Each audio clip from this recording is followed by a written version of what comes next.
الحاجه انت كتمشي بحال هكا. هذه لحيت هاد الحديده. شوفوا مسكينه كيفاش كتمشى، عندها اعاقه هي كتمشي بهذا اعاقه حركيه. لا بغينا نشوفوا السيفه باش نحققوا الرقوش.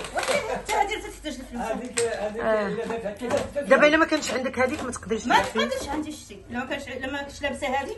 انت والزوج ديالكم عندكم نفس الاعاقه تقريبا. لا انا درت الطريقه انا ما درتيهاش. انا ما درت الطريقه. شحال من عام وانتم مزوجين؟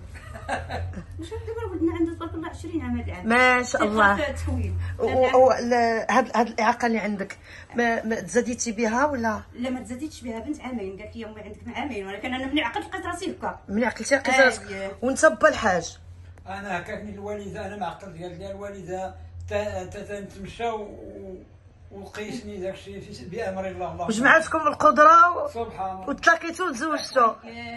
الحمد لله.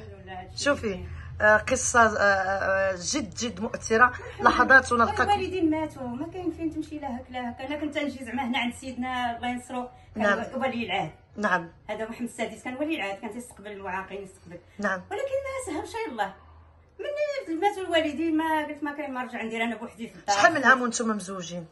دابا قلت لك العقد باينه فيما فات. شحال 21 عام. 21 شكون اللي تيشقى لك؟ شكون اللي تيجمع لك؟ شكون اللي لا لا هي ها انا اللي قديت عليها نديرها اليوم، اللي ما قديت عليها نخليها حتى الغدا.